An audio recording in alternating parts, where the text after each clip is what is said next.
ஸ்ரீரங்கம்ல தாவேக கட்சியினுடைய வேட்பாளரினுடைய அலுவலகம் ரமேஷினுடைய அலுவலகம் எரிக்கப்பட்டிருக்கு மர்மமான முறையில. யார் எரிச்சாங்க அப்படின்ற இன்வெஸ்டிகேஷன் எல்லாம் போயிட்டு இருக்கு. அங்க என்ன நடந்தது, என்ன காரணம், என்ன மாதிரியான சிச்சுவேஷன் அங்க இருக்கு அப்படின்றத இந்த காணொலியில் நம்ம விரிவா பார்க்க போறோம். டிவி.கே. ரமேஷ் அவர்களை பொறுத்த வரைக்கும் பல இடங்கள்ல பேட்டி கொடுத்திருக்கிறாரு. அவர் மீடியால தான் வந்து ரொம்ப பிரபலமா இருந்தாரு அப்படின்னு சொல்லலாம். தாவேகாவுடைய ஸ்போக்ஸ் பர்சனா அறியப்பட்டாரு. அப்புறம் வேட்பாளராக பார்க்கப்பட்டார். ஸ்ரீரங்க தொகுதி கொடுக்கப்பட்டது. அங்க அவர் வேட்பாளராக இருந்து அங்க கேம்பெயின் எல்லாம் பண்ணி தேர்தலையும் எதிர்கொண்டிருக்கிறாரு. இப்ப பாத்தீங்கன்னா அவருடைய அலுவலகம் எரிக்கப்பட்டிருக்கு.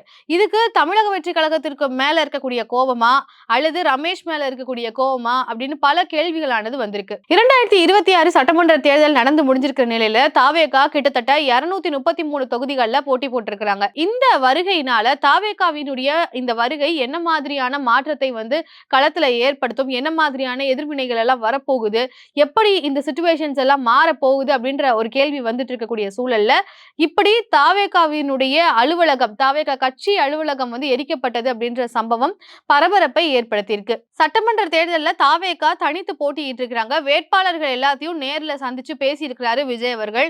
அது மட்டும் இல்லாம எக்ஸிட் போல்ஸ் தேர்தலுக்கு பிந்தைய கருத்து கணிப்புகள் எல்லாம் வெளியாகி அங்க பெரிய அளவுல ஒரு கவனத்தை ஈர்த்து வச்சிருந்தது. இந்த நேரத்துலதான் தாவேகா கட்சியினுடைய அலுவலகம் எரிக்கப்பட்டிருக்கு. அவருடைய அலுவலகத்துல வச்சுதான் தேர்தல் சம்பந்தமான பணிகள்ல தொடங்கி என்ன மாதிரியான வேலைகளை பண்ணணும், எல்லா பிளானிங் ஸ்ட்ராட்டஜிஸும் எல்லாமே அங்க வச்சுதான் டிஸ்கஸ் பண்ணிருக்காங்க. தேர்தலுக்கான ஒரு வேலைகள் பார்க்கக்கூடிய இடமாக அந்த அலுவலகம் இருந்து செயல்பட்டு வந்திருக்கு. இன்றைக்கு ரமேஷ் அவர்கள் அதை மர்மமான முறையில எரிக்கப்பட்டிருக்குன்னு சொல்லி பார்த்து அதுக்கான ஒரு கம்ப்ளைண்ட்டையும் வந்து ஃபைல் பண்ணிருக்கிறாரு. அது மட்டும் இல்லாம தமிழக வெற்றி கழகம் அப்படின்னு எழுதியிருந்த அந்த பதாகைகளையும் வந்து கிழித்து எரிஞ்சிருக்கிறாங்க. இந்த சூழல்ல காவல் நிலையத்துல தாவேகாவினுடைய ஒன்றிய செயலாளருடைய தலைமையில புகார் அளிச்சு விசாரணையானது போயிட்டு இருக்கு. சோ அப்போ மற்ற கட்சியினர், மற்ற வேட்பாளர்கள் இங்க யார் யார் போட்டியிடுறாங்க? ஏற்கனவே துறைமுகம் தொகுதியில பாத்தீங்கன்னா சேகர் பாபு அவர்களுக்கும் சினோரா அவர்களுக்கும் வந்து இடையில ஒரு பிரச்சனை போய் அது பெரிய அளவுல பேசும் பொருளா மாறுச்சு. தமிழக வெற்றி கழகத்தினுடைய வேட்பாளர்களுக்கு தாக்குதல் நடக்குதுன்னு சொல்லி தேர்தல் போலிங் அன்னைக்கே வந்து பெரிய அளவு பரபரப்பாக இந்த செய்திகள் பேசப்பட்டுச்சு. இப்போ இப்படி ஒரு அலுவலகமே எரிக்கப்பட்டிருக்கு அப்படின்னா தாவேகாவினுடைய வேட்பாளர்களுக்கு அச்சுறுத்தலும் அதே சமயம் அவங்களுக்கான நெருக்கடி இருக்கு அப்படின்ற மாதிரி இந்த ஒரு சம்பவம் பார்க்கப்படுது. சோ இங்க திருச்சி மாவட்டத்தை பொறுத்த வரைக்கும் ஸ்ரீரங்கம் தொகுதியில இவங்க போட்டி போடுறாரு.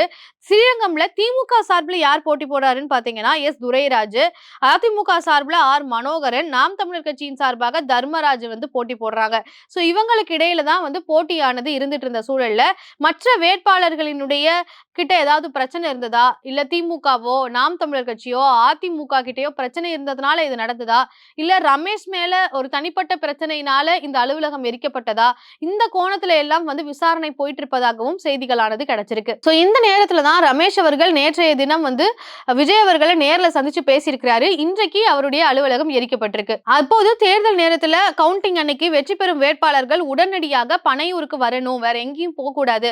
பனையூருக்கு எவ்வளவு நேரம் ஆனாலும், இரவு எவ்வளவு நேரம் ஆனாலும் பரவாயில்ல, நீங்க கண்டிப்பா பனையூருக்கு வந்துடணும் அப்படின்னு அறிவுறுத்திருக்கிறாரு விஜய் அவர்கள். உங்களுக்காக நான் காத்துட்டு இருப்பேன் அப்படின்னு சொல்லியிருக்கிறாரு. அது மட்டும் இல்லாம வாக்கு எண்ணிக்கை நடக்கும் பொழுது ரொம்ப கவனமா இருந்து கவனிக்கணும். அங்க எல்லா ஏஜென்ட்ஸும் வந்து அங்க சரிவர கவுண்டிங் இடத்துல வந்து இருக்கணும் அப்படின்ற மாதிரியும் குறிப்பிட்டிருக்கிறாரு. சோ ரொம்பவே கவனமாக எந்தெந்த விஷயங்கள் எல்லாம் வந்து அட்டென்ஷன் கொடுக்கணும், என்ன மாதிரியான ப்ரிப்பரேஷன்ஸ் எல்லாம் பண்ணணும் அப்படின்ற அறிவுறுத்தலை விஜய் அவர்கள் தெரிவிச்சிருக்காங்க. வெற்றி பெற்ற வேட்பாளர்கள் உடனடியாக பனையூருக்கு வரணும்னு அறிவுறுத்திருக்கிறாரு. சமீபத்துல வெளிவந்த எக்ஸிட் போல்ஸ்ல 20 இருந்து 30 இடங்கள்ல தாவேகா தனித்து நின்று போட்டி போட்டே வெற்றி பெறும் அப்படின்ற மாதிரி சொல்லப்பட்டிருக்கு. பெரும்பான்மையா எல்லாருமே இதை தான் சொல்றாங்க.